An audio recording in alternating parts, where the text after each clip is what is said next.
we try to understand perception and work on them so that they start looking at nature in a way that people used to about 400-500 years ago. Because what we need are spaces like your beautiful university, which is a good combination of tech and nature.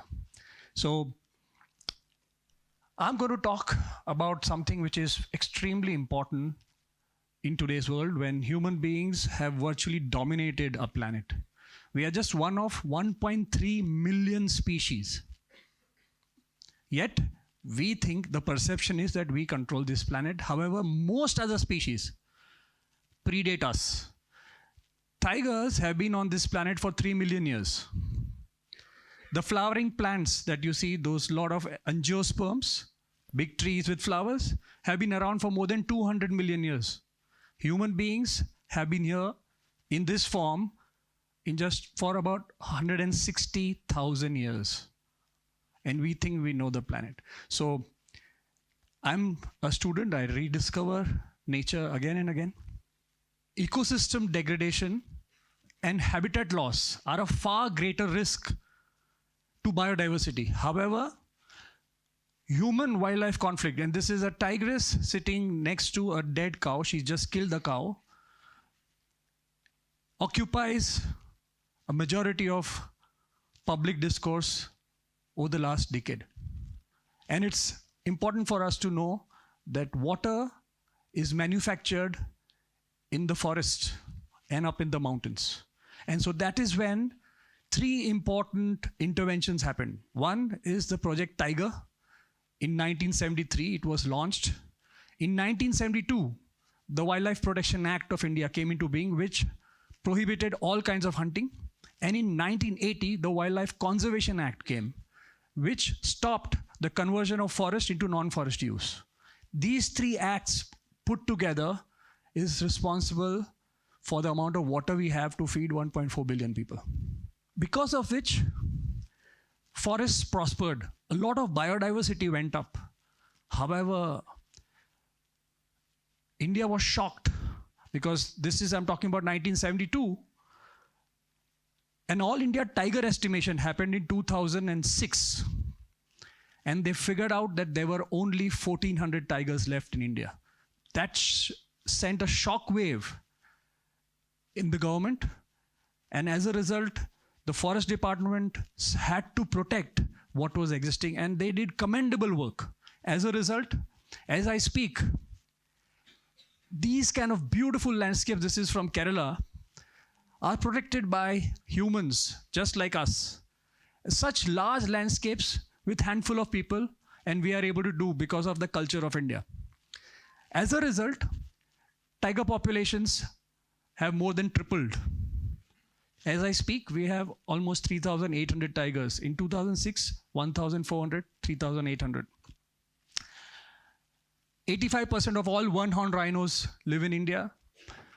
More than 60% of all Asian elephants live here. And this becomes significant because we are one of the most highly dense countries on earth. There is so much stress on land, right? 10 to 12,000 leopards live in India and 100% of Asian lions. There are no other places on earth, no country where Asiatic lions are found. You have them in Gujarat, there are about 900. However, the population of lions was somewhere between 18 to 40 in the late 19th centuries. So this is one of the most successful conservation mechanism on earth. But during these 2 decades, from 2006 to now, India has developed at a breakneck speed. And that puts pressure on our natural ecosystems, right? The aspirations of 1.4 billion people is a massive weight for ecosystems to carry. Quality forests, that is dense forests, have declined because of forest degradation. And this is not because people hate forests. It's only because there is so much dependence on the forest, even as I speak. Linear infrastructure, road, railways, Power lines, canals are considered as the drivers for growth, but they are causing fragmentation. Human beings have started seeing large mammals in their backyards. For several generations, they had no clue because they were never exposed to them. And therefore, the perception is that these animals are invading us, but actually it's the other way around. But remember, those people who knew wildlife are no longer there. And these last 3-4 generations had never got exposed. And that's the reason why we have conflict. To explain this better, I would like to talk about a short case study. I call it the Chandrapur case study because Chandrapur is a district in Maharashtra. It is called the Tiger District of India. Why? Because there are 250 adult tigers and another 100 plus subadult animals, which means more than 350 tigers living within stone's throw of 700 villages. They drink water from the same water holes where people go and collect water or they send their cattle out. As a result, more than 50 people are killed by tigers every year in this district. And that is nearly 50% of all tiger-related human deaths of the country. To add to this, about 1,500 plus cattle fall prey to tigers. The government is trying to compensate this monetary compensation program. Obviously, it works well when it comes to cattle, but human lives are a different ballgame. No matter how much money you give, the hurt of losing a human being can never be relieved of. And so, we said, amongst all these realities, we can't sit and wait because eventually in the world of human beings, the judge, the lawyer, the complainant, they're all humans. Nobody is going to talk to wildlife when we plan things. And so as an organization, we said, we need to look at this ecosystem. And this was just once, but you have India, you have the entire world, and I'm a global citizen. Whatever I do and learn in India can be implemented anywhere else on earth. So we said, let's not look just at the ecology of tigers. What do tigers? That, of course, we did for 10 years. We put camera traps across these corridors, not inside protected areas, but where people lived. And we got some fascinating photos, but that is also an alarm. These are the very places where in the day human beings walk, and in the evening tigers and leopards are going, right? But we said just understanding what they need is not enough. And so we sent a team of economists and social psychologists to do socioeconomic and sociocultural studies. We spoke to 10,000 families, and that study went on for 2 years. And to understand the dependence of people on the forest, we also needed to understand the other side. And our studies showed that there was severe dependence on firewood, largely for cooking food, but more so for heating water. And that was counterintuitive. We had not thought of this. And there is another dependence for cattle grazing. India has more than 1 billion cattle, the highest density of livestock on earth. It is the most inefficient way of using forests because most of these cattle are dung cattle. They are not used for meat. They don't produce milk because it's free grazing. And so you are destroying the forest and collecting dung, and that to 50% of it, because the 50% is dropped in the forest. In the night when they come back is all that you collect, and that is used as pancakes to cook food on, right? And there was another dependence for minor forest produce, which means for bamboo, for tendupatta, you know, bidi. The leaves that is rolled to form a bidi is tendupatta and mahua. These are poorest of poor. So the most marginalized communities live around forested areas, right? And you cannot stop them from entering because this is their subsistence. So then we had long conversation, group discussions, and we started understanding what these people needed. And we figured out, and if you talk of implementation, if we had the power to tackle livelihoods, if we had the power to provide alternatives to grazing,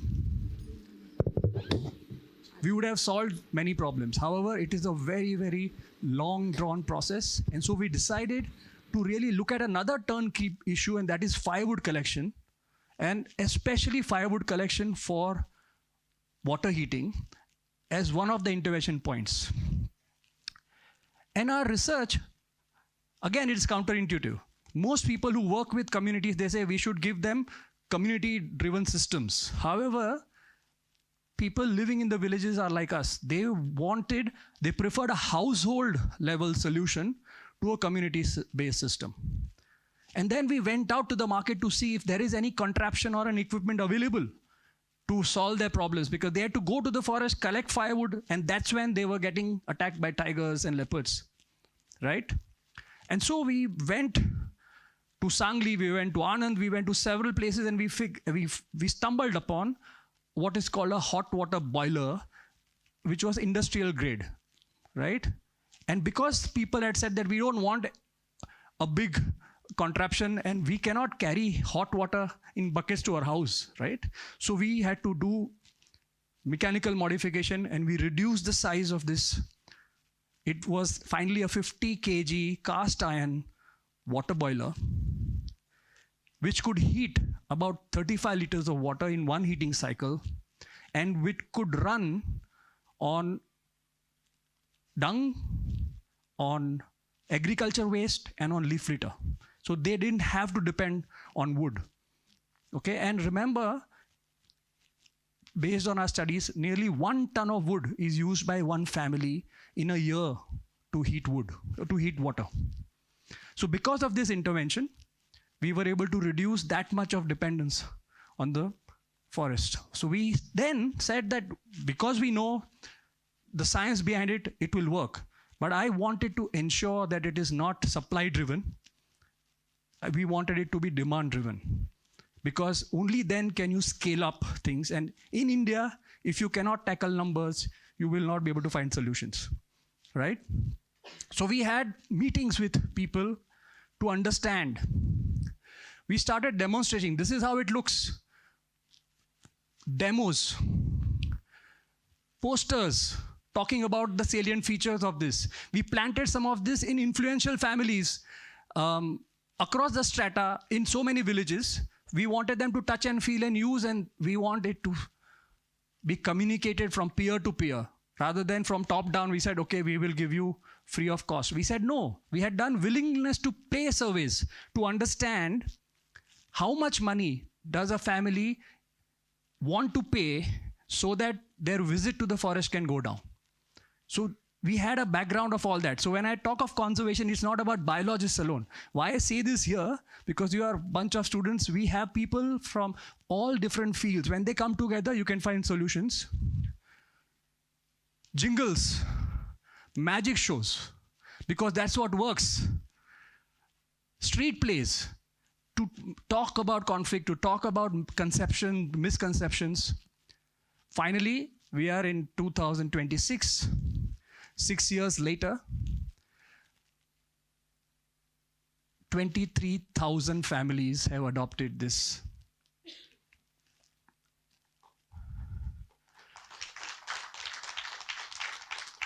They have paid 25% of the cost, which is 2,000 rupees. The life cycle of this is about 8 to 10 years. They find their own indigenous ways to carry this.